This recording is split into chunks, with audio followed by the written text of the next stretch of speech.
Halo guys, balik lagi di channel Menggagas bareng gue Ariel. Di kesempatan kali ini kita bakalan ngebahas terkait dengan wacana Presiden Prabowo Subianto untuk memaafkan koruptor melalui amnesti dan abolisi. Simak penjelasannya sampai tuntas agar tidak salah dalam mengambil kesimpulan. Presiden Prabowo Subianto menyampaikan pidatonya untuk memaafkan koruptor pada Rabu 18 Desember 2024 di hadapan mahasiswa Indonesia Universitas Al-Azhar, Kairo, Mesir. Kutipannya, saya dalam rangka memberi kesempatan untuk tobat. Hei para koruptor atau yang pernah merasa mencuri dari rakyat, kalau kau kembalikan yang kau curi, ya mungkin kita maafkan. Demikian kata dari Pak Prabowo sebagaimana dilansir Antara pada 19 Desember 2024. Hal ini menuai kontroversi dari berbagai pihak. Menanggapi hal tersebut, Menko Yusril Iza Mahendra menyampaikan bahwa pernyataan Presiden Prabowo memaafkan koruptor jika uangnya dikembalikan adalah bagian dari rencana amnesti dan abolisi yang mengkaitkan konvensi PBB melawan korupsi dengan strategi pemberantasan korupsi yang menekankan aset recovery. Lantas, apakah membebaskan koruptor dari hukuman karena telah mengembalikan aset yang dikorupsi adalah hal yang tepat secara hukum? Dalam konsiderans atau pertimbangan Undang-Undang Nomor 31 Tahun 1999 tentang pemberantasan tindak pidana korupsi disebutkan bahwa tindak pidana korupsi sangat merugikan keuangan negara atau perekonomian negara dan menghambat pembangunan nasional sehingga harus diberantas dalam rangka mewujudkan masyarakat yang adil dan makmur berdasarkan Pancasila dan Undang-Undang Dasar 1945. Jadi cukup jelas bahwa korupsi harus diberantas dengan cara diberikan sanksi yang tegas. Lebih lanjut, dalam penjelasan Undang-Undang Nomor 31 Tahun 1999, Undang-Undang yang sama ya, itu juga disebutkan secara jelas bahwa tindak pidana korupsi dirumuskan secara tegas sebagai pidana formil. Artinya, meskipun hasil korupsi telah dikembalikan kepada negara, pelaku tindak pidana korupsi tetap diajukan ke pengadilan dan tetap dipidana. Ini tulisannya secara jelas dan gamblang ada di penjelasan umum Undang-Undang Nomor 31 Tahun 1999. Artinya, undang-undang tersebut tidak peduli terkait dengan akibat kerugian yang dikembalikan selama unsur korupsi itu benar-benar dilakukan, maka itu sudah bisa menjadi dasar pemidanaan. Jadi dia tidak peduli berapa besar kecilnya kerugian negara, ataupun kerugian negara sudah dikembalikan atau tidak, selama telah terjadi tindak pidana korupsi, selama telah terjadi unsur-unsur pasalnya telah terpenuhi, maka tetap harus dijalankan proses pidananya. Jadi, Undang-Undang Pemberantasan Tindak Pidana Korupsi secara jelas tidak mengenal konsep adanya pemberian maaf kepada pelaku korupsi dengan syarat asal asetnya dikembalikan. Lalu, bagaimana dengan dalil bahwa Presiden dapat memberikan amnesti dan abolisi terhadap pelaku korupsi? Sebagai informasi bahwa amnesti adalah pengampunan atau penghapusan hukuman yang diberikan kepada seseorang atau kelompok tertentu yang telah melakukan tindak pidana. Amnesti dapat diberikan kepada mereka yang telah dihukum maupun kepada mereka yang belum dihukum. Tujuan utama amnesti adalah untuk memulihkan perdamaian, rekonsiliasi, atau mengakhiri konflik dalam masyarakat. Adapun abolisi adalah penghapusan proses hukum seseorang yang sedang berjalan. Jadi prosesnya masih jalan, itu langsung di stop atau dihapus. Abolisi hanya diberikan kepada mereka yang belum dihukum. Tujuannya juga kurang lebih sama, yaitu untuk memberikan pengampunan individu secara adil dan merujuk pada pertimbangan kemanusiaan atau keadilan yang spesifik.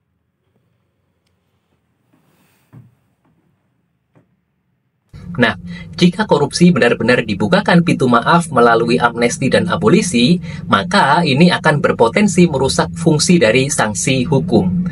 Sanksi dalam hukum memiliki peran penting untuk mendukung efektivitas dari suatu aturan hukum. Tanpa adanya sanksi, hukum kehilangan kekuatan untuk mengatur perilaku masyarakat. Kita lihat bahwa sanksi ini memiliki beberapa fungsi ya. Yang pertama adalah fungsi pencegahan atau preventif, yang mana sanksi berfungsi sebagai alat untuk mencegah individu atau kelompok melakukan pelanggaran terhadap hukum. Ancaman sanksi membuat orang berpikir dua kali sebelum melanggar hukum. Dengan adanya sanksi, masyarakat menjadi lebih sadar akan pentingnya mematuhi hukum, baik demi kepentingan pribadi maupun demi kepentingan bersama. Kemudian apa fungsi sanksi yang kedua adalah fungsi rehabilitasi. Jadi sanksi tidak hanya bertujuan menghukum, tapi juga mendidik pelaku agar tidak mengulangi tindakannya. Dalam hal ini adalah korupsi supaya tidak terjadi lagi. Kemudian yang ketiga adalah fungsi retribusi atau pembalasan, yang mana sanksi berfungsi sebagai bentuk pembalasan atas tindakan yang merugikan pihak lain dan memberikan rasa keadilan. Contohnya, hukuman pidana memberikan rasa keadilan kepada masyarakat yang dirugikan. Dalam hal ini adalah koruptor yang dihukum, itu tentunya memberikan rasa keadilan kepada masyarakat yang dirugikan. Dengan menjatuhkan sanksi kepada pelanggar, masyarakat melihat bahwa norma sosial dan norma hukum yang dilanggar itu seharusnya penting untuk dihormati. Kemudian fungsi sanksi yang keempat adalah fungsi penjeraan, yaitu sanksi bertujuan untuk mencegah pelaku yang sama mengulangi tindakannya. Hukuman yang dijalani memberikan pelajaran langsung kepada pelaku. Selain itu, sanksi juga memberi pesan kepada masyarakat luas bahwa pelanggaran hukum akan membawa konsekuensi serius, sehingga mereka takut untuk melakukan pelanggaran tersebut. Kemudian yang terakhir, fungsi pengendalian sosial, yang mana sanksi memastikan masyarakat mematuhi aturan hukum, sehingga tercipta ketertiban dan keteraturan sosial, baik dalam kehidupan bermasyarakat maupun bernegara. Dengan penerapan sanksi, hukum menjadi otoritas, menunjukkan otoritasnya dan mengatur kehidupan masyarakat secara maksimal. Nah, fungsi dari sanksi yang tadi gue sebutin itu bisa hilang kalau pelaku tindak pidana korupsi mendapatkan maaf hanya dengan mengembalikan aset yang telah dikorupsinya. Selain itu, jika wacana pengampunan terhadap koruptor yang mengembalikan aset benar-benar direalisasikan, ada beberapa dampak negatif yang bisa timbul, baik dari sisi hukum, sosial, maupun politik. Yang pertama, dampak negatifnya adalah meningkatkan resiko korupsi. Jika koruptor diberikan maaf atau diberikan pengampunan asalkan mengembalikan asetnya, hal ini bisa memberi kesan bahwa tindak pidana korupsi bisa dimaafkan selama ada pengembalian aset negara. Ini berpotensi mendorong orang untuk melakukan korupsi dengan alasan bahwa mereka bisa bebas dengan mengembalikan aset hasil korupsi tanpa benar-benar menghadapi konsekuensi hukum yang berat. Dampak yang lain adalah menurunkan efek jera. Efek jera terhadap pelaku tindak pidana korupsi itu sebenarnya sangat penting ya untuk mencegah kasus serupa di masa depan. Nah, jika pelaku korupsi itu bisa lolos dari hukuman berat hanya dengan mengembalikan uang atau aset hasil korupsinya, ini bisa mengakibatkan orang meremehkan beratnya hukuman dari tindakan tersebut. Kemudian dampak negatif yang kedua adalah mengacaukan sistem hukum. Pengampunan terhadap koruptor bisa menciptakan ketidakpastian hukum di Indonesia. Keputusan untuk memberikan pengampunan mungkin akan bergantung pada kebijakan politik atau pertimbangan yang tidak selalu sesuai dengan prinsip keadilan dan kepastian hukum. Selain itu, pemberian pengampunan hanya kepada mereka yang mengembalikan aset itu juga bisa merupakan bentuk yang tidak adil ya, perlakuan yang tidak adil terhadap orang-orang yang tidak memiliki kekuatan politik, tidak punya channel untuk menggerakkan pemberian maaf itu tadi, tidak punya akses untuk mendapatkan pemberian maaf, atau juga mereka tidak punya sumber daya untuk mengembalikan uang hasil korupsi. Sementara mereka yang memang kekayaannya besar itu bisa memanfaatkan peluang ini, bisa melakukan korupsi berkali-kali karena mereka bisa mengembalikan asetnya. Jadi mereka bisa terhindar dari hukuman. Kemudian dampak negatif yang ketiga adalah menurunkan kepercayaan publik terhadap pemerintah. Masyarakat Indonesia mungkin merasa bahwa pemerintah terlalu lembek dalam menanggapi kasus korupsi jika pengampunan diberikan begitu saja. Hal ini dapat merusak kepercayaan publik terhadap integritas pemerintah dan sistem hukum negara. Akibat lainnya yang timbul adalah suburnya kultur impunitas atau kekebalan hukum. Jika korupsi atau koruptor diberi kesempatan untuk lolos dari hukumannya hanya dengan mengembalikan sebagian atau seluruh aset hasil korupsi, hal ini bisa memperburuk budaya impunitas atau kekebalan hukum di Indonesia. Masyarakat bisa merasa bahwa penguasa atau elit politik bisa kebal hukum ketika melakukan korupsi. Yang keempat adalah potensi penggunaan untuk kepentingan politik. Pengampunan terhadap pelaku tindak pidana korupsi ini bisa disalahgunakan oleh pihak-pihak tertentu yang memiliki kepentingan politik atau ekonomi.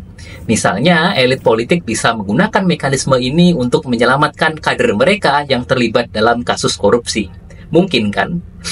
Sehingga memperburuk praktek politik yang tidak sehat dan memperpanjang dominasi kekuasaan di tangan segelintir orang. Jika wacana ini benar-benar dilaksanakan, masyarakat bisa merasa bahwa proses hukum lebih dipengaruhi oleh kekuasaan politik daripada prinsip keadilan. Kemudian dampak negatif yang kelima adalah mengurangi kepatuhan terhadap hukum internasional, yang mana ini akan menurunkan kredibilitas Indonesia di mata internasional. Ada potensi seperti itu karena pengampunan terhadap koruptor itu bisa berdampak terhadap citra Indonesia negatif ya di mata internasional. Negara-negara lain yang memiliki hubungan kerjasama dalam bidang ekonomi atau perdagangan bisa merasa ragu terhadap komitmen Indonesia dalam menanggulangi korupsi. Negara juga beresiko kehilangan dukungan internasional terkait bantuan dan investasi yang menyaratkan adanya kepatuhan terhadap standar anti korupsi. Kemudian yang keenam atau yang terakhir adalah tidak menjamin pemulihan kerugian negara. Dengan dikembalikannya aset yang dikorupsi memang dapat mengurangi kerugian negara. Tetapi apakah kerugian negaranya hilang secara serta-merta? Tidak. Kerugian negara tetap akan ada kerusakan yang ditimbulkan dari tindakan korupsi itu, terutama berkaitan dengan hilangnya kualitas pelayanan publik, kemudian juga pengaruh negatif terhadap pembangunan, dan gangguan terhadap kepercayaan masyarakat terhadap pemerintah itu pasti akan tetap terjadi, tidak akan hilang serta-merta hanya dengan dilakukan pengembalian aset hasil korupsi. Selain itu, pengembalian aset bisa dilakukan juga dengan cara-cara yang tidak transparan. Ini nanti juga akan menjadi masalah lagi. Well, gimana pendapat kalian? Tulis pendapat kalian di kolom komentar. Jangan lupa like, comment, and subscribe dengan menggagas kita semakin cerdas. See you!